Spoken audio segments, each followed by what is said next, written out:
Akongomani ya mokili mobimba na pesi bino mbote oyo ezali wa bino Kaembe Nzolanda la koluka la dianche makuya tuka la voix des sans voix molobeli ya bana Congo toye na poko ya lelo mpona kobeta masolo ya mboka emission na biso ya poko ya lelo tokomeka kolobela makambo ya sortie médiatique ya Bahati Lukwebo tokobeta masolo ya Jacques Ndala nde bakangi ye mpona nini bakangi ye pe tokobeta masolo ya changement ya constitution. Yango tosengi na bino vraiment il faut bo liker, bo aimer, bo partager na mokili mobimba. Tosengi ya Mansa le grand warrior Kolo Masolo partager, Mami Aouka partager, Émilie Ilunga mon prophète partager, Aline Londo la main des garçons partager. Fabrice Mbikai, Fadel do Petit Moko fabuleux, Petit Moko Delix et docile partager émission na Mbujima et Mobimba. Dole Mbuyamba bo partager émission na bino. Zilo Kabuya bo partager. André Kabangonvinga mino bo partager. Et Makalubi partager émission. Donc to bandi sans plus tarder. To bandi masolo na biso ya poko ya lelo. To kotina no to yeli lisusu Bahati Lukwebo. Bahati Lukwebo alingazo biso ba Congolais lokola ba yuma na ye. Lokola ba mbendre na ye. Donc Bahati Lukwebo aye abani kosala chantage na président de la République pour yebi que no gouvernement ya sikezo ya azana besoin azala na ba poste kuna. Yango abani chantage et puis azali ko préparer que azala candidat président de la République. De un Bahati Lukwebo azala congolais te, azali rwandais utu. Oyo ba infiltre biso bandakala na Congo na Kivu kuna. Ba Bahati Lukwebo wana. Bangona ba Vital Kamerhe Lwakandingi di King. Ce sont des Rwandais Hutu. Bahati Lukwebo donc azo préparé azala candidat président de la République.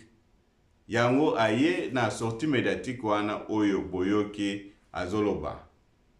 De un na kotiela bino lettre oyo président Boshabo seri wana na 2010 azaki président ya Assemblée nationale.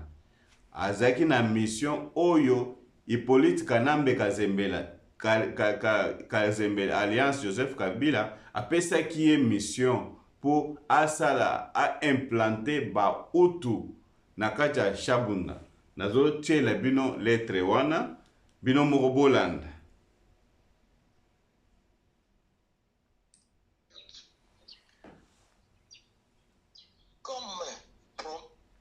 Mes chers compatriotes, comme promis, aujourd'hui je vais vous parler de l'explication de cette lettre du président de l'Assemblée nationale, le professeur Évariste Boshab, la lettre du 27 septembre 2010 adressée au président de la République Joseph Kabila. C'est un document hautement politique.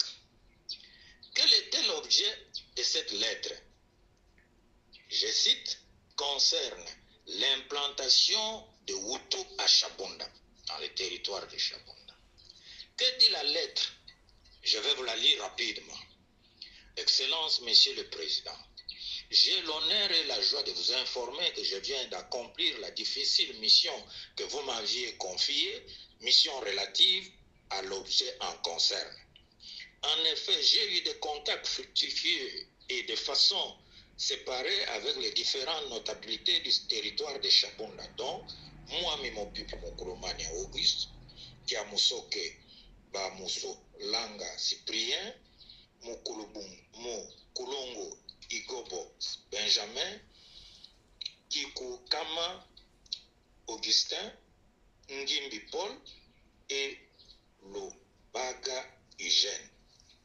Toutes ces notabilités sont d'accord d'installer les Hutus en territoire de Shabunda et ont signé un pacte secret en échange du cadeau que notre partenaire, entre parenthèses Rwanda, leur a envoyé.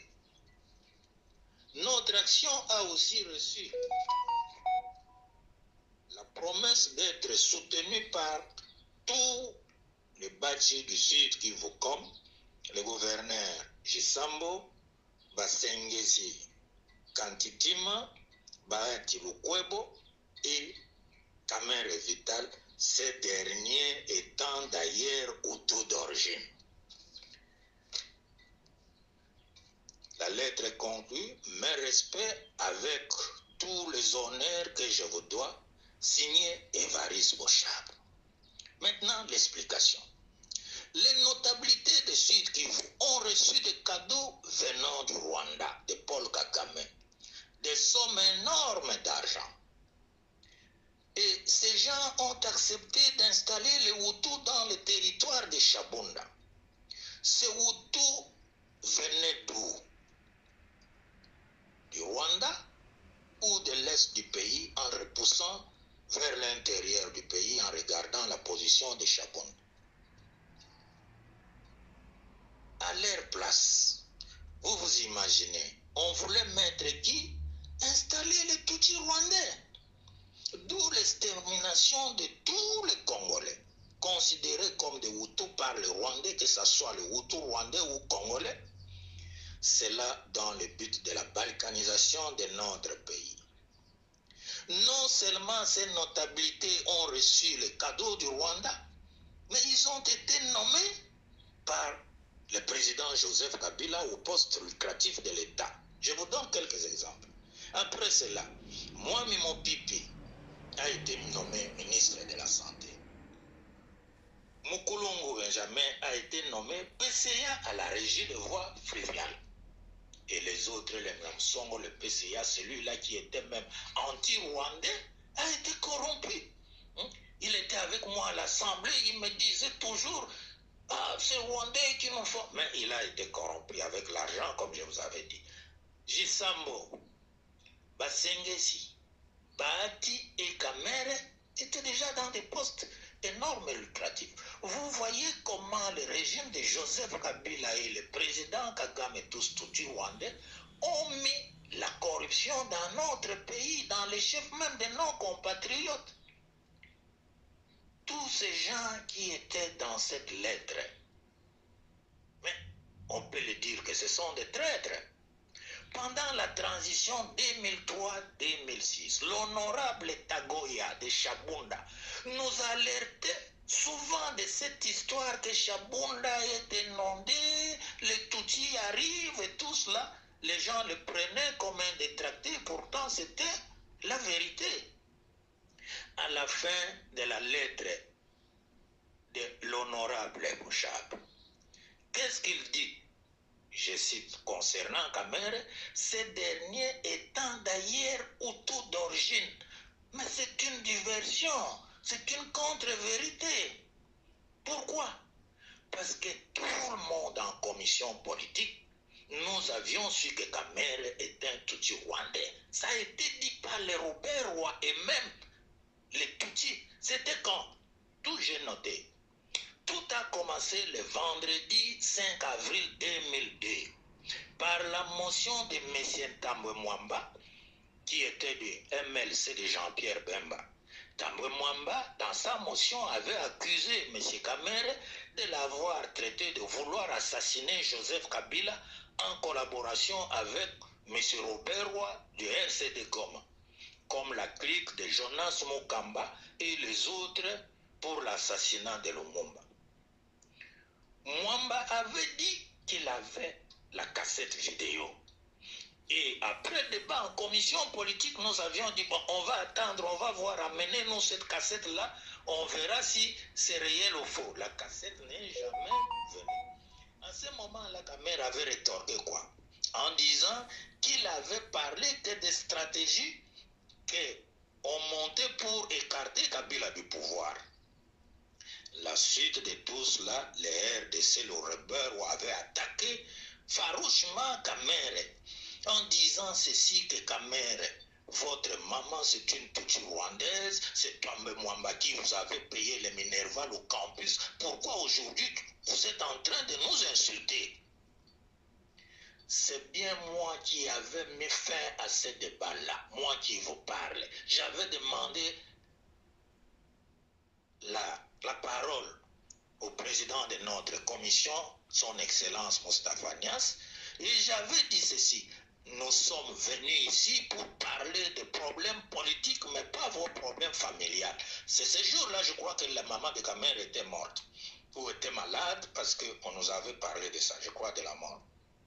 Et au sortir de cela, qu'est-ce qui s'est passé? Au sortir de cela, quelques jours après, les RDCD, comme avec le repère, ont fait sortir leur bulletin d'information où ils ont relaté tout cela.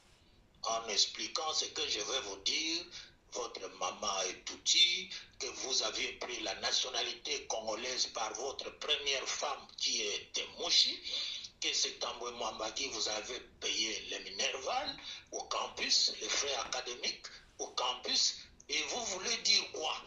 C'était sorti. J'avais acheté ces bulletins d'information. Je l'ai gardé jusqu'ici en 2010-2011, lorsque j'étais à la primature et on luttait, pour vous dire la vérité, pour écarter Kamer à l'Assemblée nationale parce qu'il voulait que Mozitu quitte l'Assemblée pour qu'il vienne prendre la place de Mozitu. Nous avions tenu des réunions d'ailleurs à la tout ça. Et j'avais pris cette revue-là en précipitation. Je suis parti donner au conseiller en communication de Mozitu, sans même dire au Premier ministre parce que c'était rapide. Je lui avais dit, va publier cet article parce que ce monsieur-là nous embête. Pourquoi il fait toujours des choses comme ça, très boulimiques, pour venir encore, il est à l'Assemblée, il veut venir à la primature.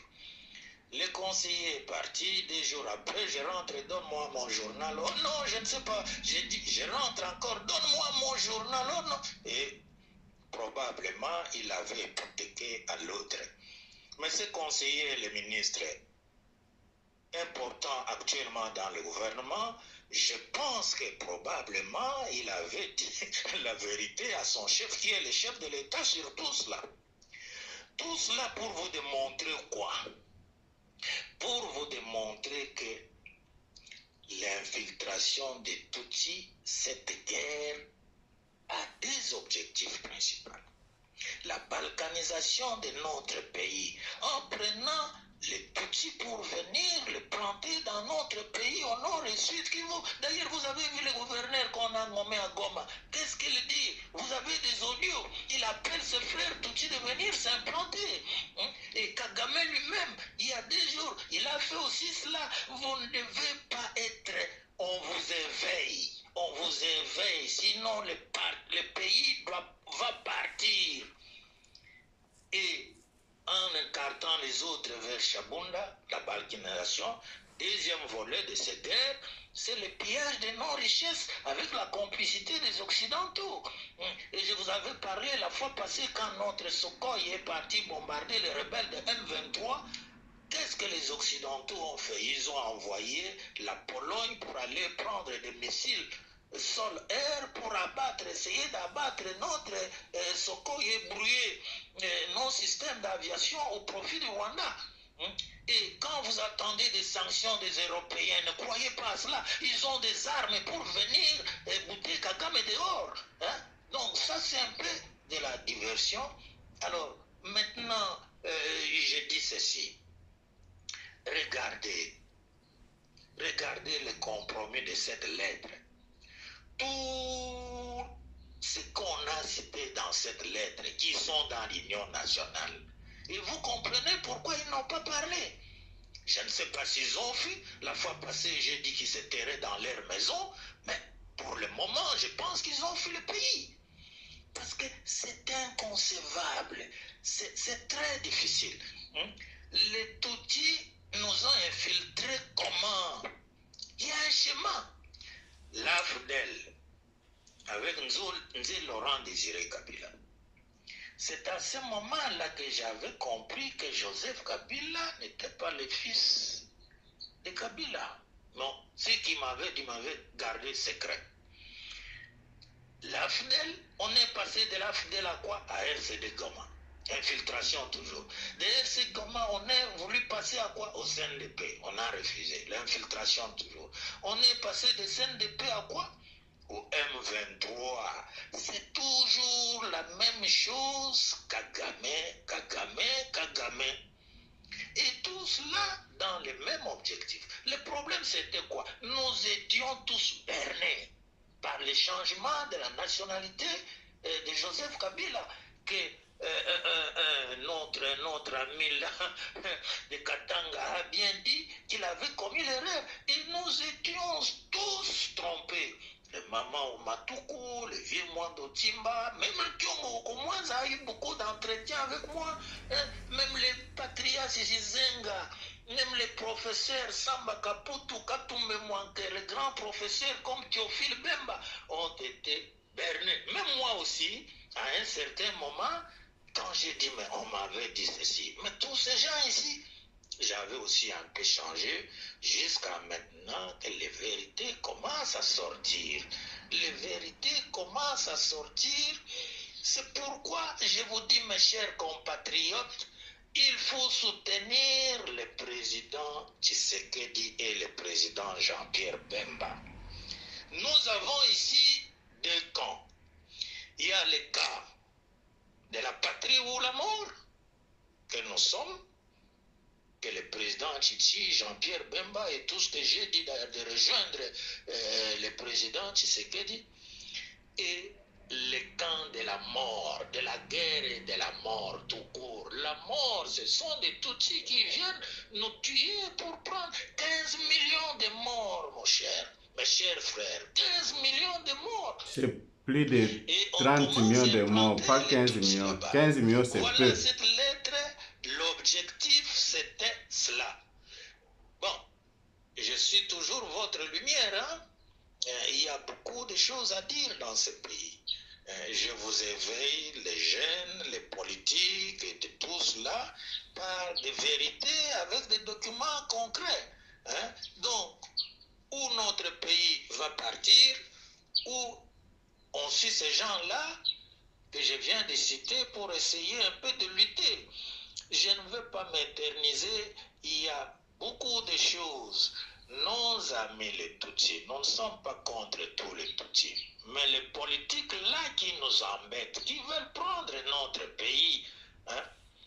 À Sun City, j'avais dit au RCD Goma, en commission politique, j'ai dit Robert, si vous êtes des vrais Congolais, pourquoi vous voulez toujours ce côté de Miniembo et de quoi? Venez chez moi là à Idiofa, il y a de l'espace, vous allez rester là-bas si vous êtes des vrais Congolais. Ah! Regardez ce qui arrive à Idiofa. Vous quittez Idiofa, plus de 40 kilomètres. Un autre frère Congolais. Histoire ezali Moulaye. Histoire ezali Moulaye na kochango na chaîne bokolanda. Donc boyutu kolanda. Donc ba étranger oyo ba infiltra biso ba baati lukwebo ba kamere. Donc yango balengi to changer constitution te. Constitution oyo toza nango ezali constitution ya ba belligérant. Ezali constitution ya crise. Ezali komemela biso ba crise na mboka. Donc constitution oyo il faut to changer yango. Bolinga te, il faut to changer yango. Constitution oyo na article 217 elobi nini, il faut to teka souveraineté na biso na ba pays voisins. Hein? Soki tozali na ba conflit na pays voisins, tozobunda to pona au nom de la paix, tokoza ndambo ya mabele na biso topesa ba voisins. Et c'est constitution wana eza soki otuni congolais d'origine, congolais nyonso otuni ye, mais est-ce que yo ndimi biloko wana? Donc bozali na conflit na Rwanda, oza mabele ya Congo pesa Rwanda. Soki Centrafrique pe atomboki, ozwi pe ndambo ya mabele opesi. Soki Angola atomboki, ozwi ndambo ya mabele opesi.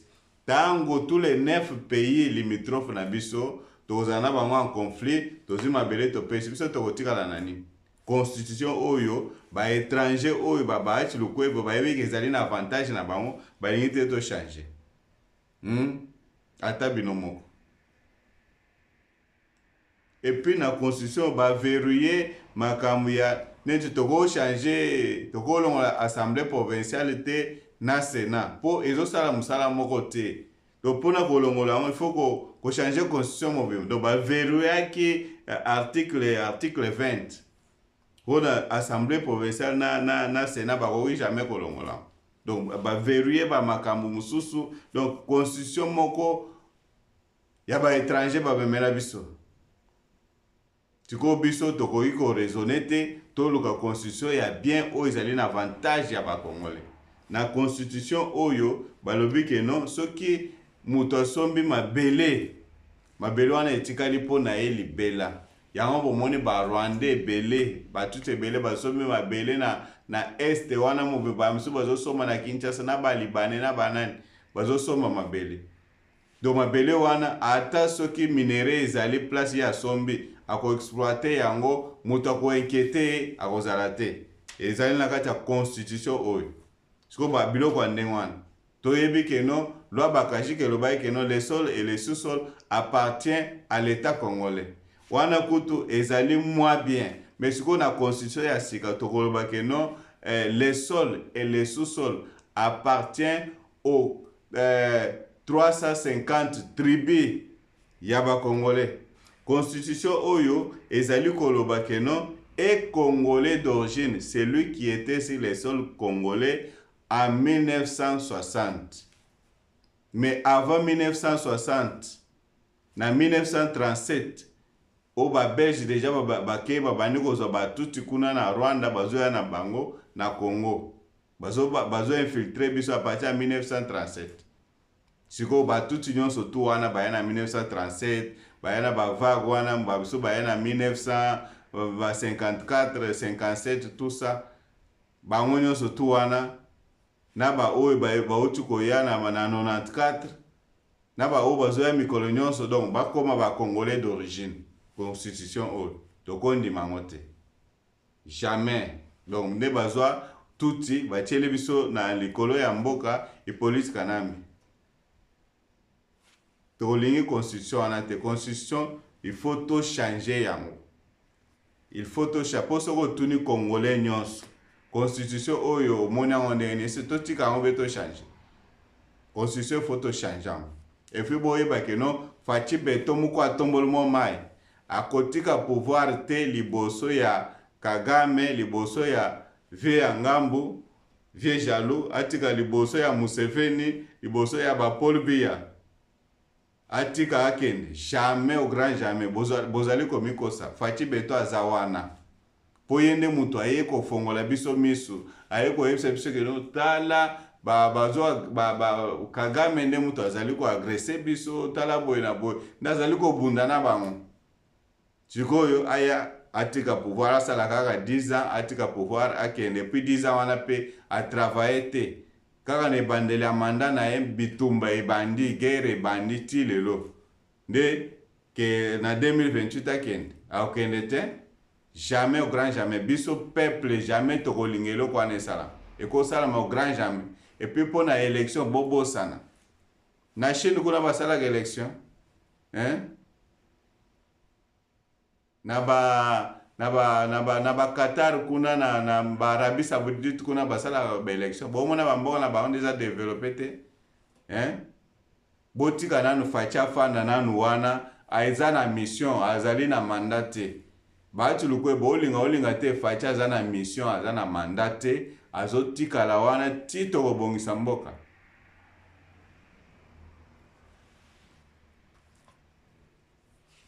Oh bahati, poids politique. Bahati Lukwebo d'abord parti na ewana AFDC. Soki babani ko kabola ba poste akotala kaka bana na ye, atali na mibala bana na ye, lo bande ko na ye ndako atindaka kombo na ba liste bacha bango. Bana na ye na bande wa famille na ye. Jamais au monde mutu na ye mutu a parti politique na ye atinda kombo ke no bacha ya za la ministre jamais azali égoïste donc azali ko utiliser batuana utiliser bango après sikoyo azoso nde famille na ye azocha bango na ba poste partout ko tinda ba famille na ye ape aya koloba ke non aya koloba ba bêtise donc baati lukwebo keba kutu tozo senga vraiment fachi beton na gouvernement oyo ezali koya ministre ya justice oyo kocha il faut azala très méchant ministre ya intérieur faut azala très méchant il faut changer pe nani directeur DG ya DGM faut que changer ko cha DG moko très méchant comme ça tant ba okota en fonction ba na méchanceté nyonso wana basala musala sérieusement comme ça to traquer ba miyibi nyonso tout oyo to traquer ba étranger tout o baya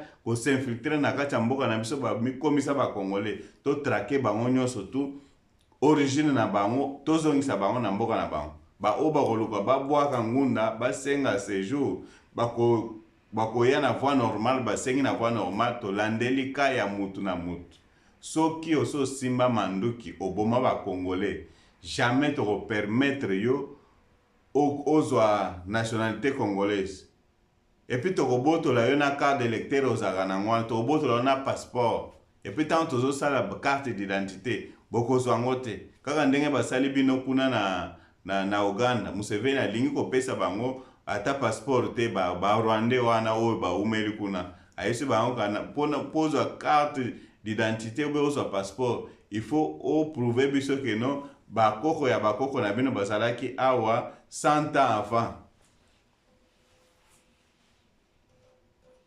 biso pe po topesa yo pe Rwandais carte na biso ozala congolais il faut ozala na Congo avant 1885 soki oya na Congo après 1885 yebaka no tokopesa yo jamais carte d'identité tokopesa yo jamais passeport na mibeko na constitution oyo tokosala sika constitution wana il faut to serrer vraiment to coincer to pesa privilège kaka na peuple congolais po ba congolais pe ya bonne qualité bazali oyo bakoki koraisonner mpona tosala constitution ya bien bazali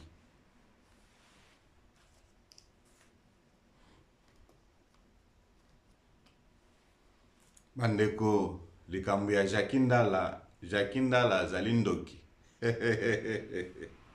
Jacques Ndala uti prison kala mingi te asali ba scénario aleli oyo azobela azosala boye tout ça akomi komiboma tout ça mais nzokande na kati ya prison wana bazali kosala déjà plan na bango etango akobima baplanifie déjà si barekritaki ye na nani Yannick Kisola soki Yannick Kisola oyo azali kuna na M23 azalaki mutu ya PPRD wana si barekrite ye azala mutu na bango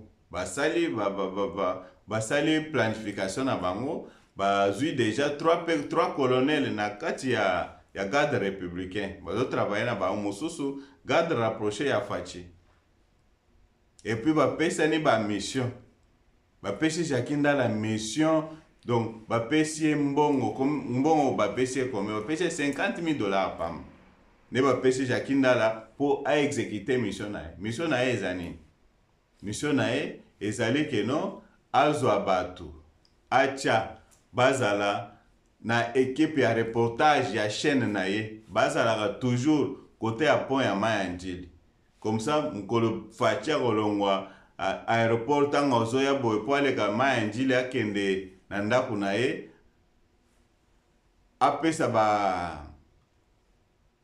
ba information nyonso tu na bato ya M23 baya bacha ba explosif na kati na se ya pont wana ya Mayangili comme ça mukolo Fachi akoyutaka aéroport azoya leka wana donc ba faire exploser et puis basengi na dimension munene ya pont na volume na ngoma makambo tu a mesurer nyonso to apesa bampo bayebake bombe nini oyo bakoki kocha wana oyo ekoki koexplose wana ebandi na quartier 1 distance ya quartier 1 Mayangili ti na poma tete place nyonso tu wana explosion donc baboma président de la république baboma cortège na ye et puis bacha bombe na RTNC bacha bombe kuna na Kakokolo place ba minduki na biso evani imaginez-vous vraiment quand Kokolo explosé ba minduki tu eza wana oyebike soki explosé combien de minduki ya makasi toza na mwana soki explosé siki ezo risque Kinshasa mobima epela moto na Brazzaville siko likolo ya $50,000 likolo ya $50,000 Jacques Ndala alingi abomisa mboka mibale na mbala moko alingi abomisa de mboka na mbala moko Congo Brazza na Congo na biso donc moto epela likolo ya 50 000 dollars. Jackie Ndala ozando. Et puis na komi ko douter que Jackie Ndala aza congolais. Tant nazotala pe elongi na ye nazali ko douter. Aza parmi ba réfugiés oyo donc baya na Congo kala. Ba para na ye. Donc nazo douter un congolais 100% congolais. Akene kondima 50 000 dollars pour aboma bande konaye. Webi combien de millions na Kinshasa wana ba okufa na mbala moko. Soki ba biloko wana explosé.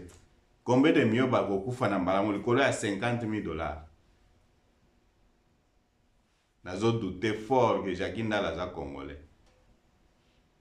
Mission na ye yangwana siko bazaki na réunion na ba petit na ye ya bandal bakotaki na réunion na place bazako sala réunion pour ba planifier ndenge nini akosala makambo wana.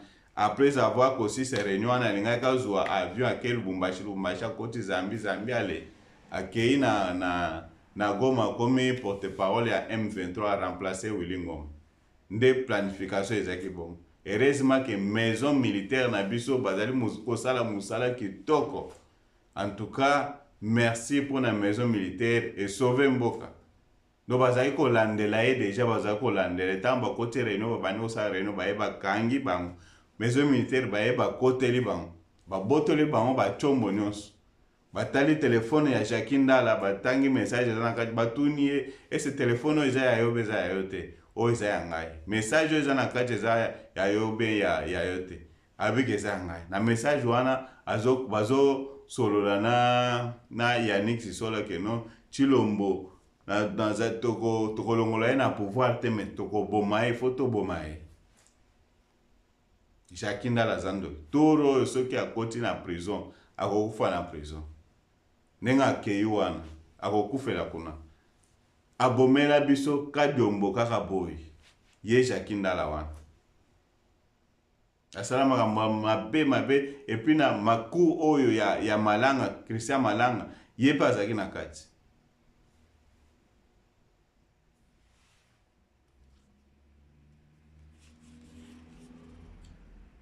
Na makambo ya bamubondo, Jackie Ndala pe azaki na kati wa.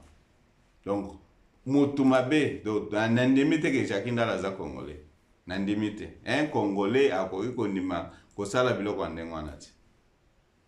Oya ko bomisa mboka mobimba.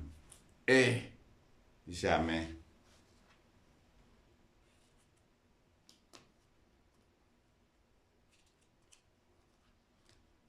Bandeko vraiment masolo ezali kitoko makasi.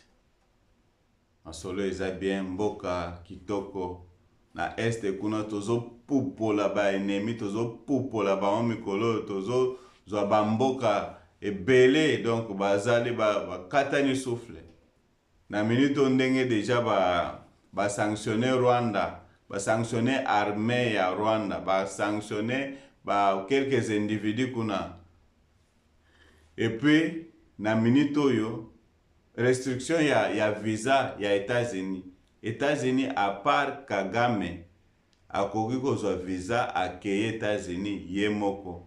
Ni mwasi na ye ni bana na ye ni ba ministre ni Olivier Ndoyingiriri. Jamais okende so États-Unis. Soki Kagame azali na problème, voyager ka ye moko ye mutako loba osala makambo nyonso tu ye moko. Donc le reste ya ba Rwandais ata mutu moko te azali susu na droit ya ko voyager ko kende États-Unis. Bazwi ba sanction ya ko sakana te. Donc Kagame asalaki sortie médiatique lobby. Alobi biloba. Mais na kuzu tango asisi kuna akei abandi ko benga kuna na États-Unis azo bondel. Aokende akoleka na télévision alobi makambo susu mais na sese kuna azokende ko bondel. Kagame soka za mutu andenge nini to ebite. Donc ye donc azana ba demo moko ya kosakana te. Bandeko bo tapoter, bo aimer, bo liker, bo partager. Vraiment na bandi to komi na suka ya émission na biso ya poko ya lelo na pesi bino tumbote bino ba abonné na biso ya KMB News na pesi bino mbote bisika bozwami Amasabo le grand warrior Koloma Solo na pesi yo mbote na pesi mbote na champion Pichen Malila na pesi mbote place ozali ozolanda nga en direct de Belleville. Na pesi mbote na Aline Lundu la mama de garçon. Na pesi mbote na Zilo Kabuya. Na pesi mbote na Emma Kalubi. Na pesi mbote na Adolphe Mbikai. Na pesi mbote na petit na ngai Fabrice Mbikai Fadeldo, petit moko fabuleux, petit moko Delix et docile Fabrice Mbikai. Na pesi mbote ozolanda nga en direct de Mbujimayi. Na pesi mbote na petit na nga Bogar Mbikai ozolanda nga en direct de Kinshasa.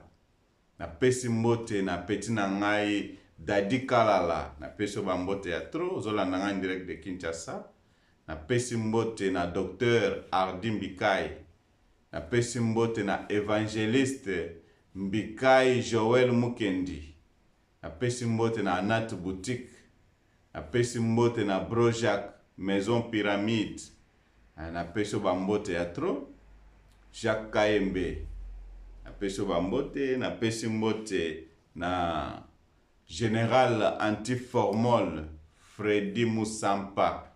Na pesi mbote na oyango euti en direct de Cape Town. Na pesi mbote na Docteur Interplanétaire William Kaniki.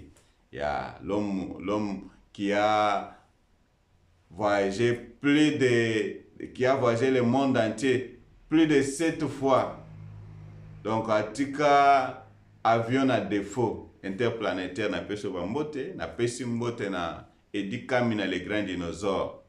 Na pesi pe mbote na Malachi Alexis Mulumba en direct des États-Unis. Na pesi mbote ya tro.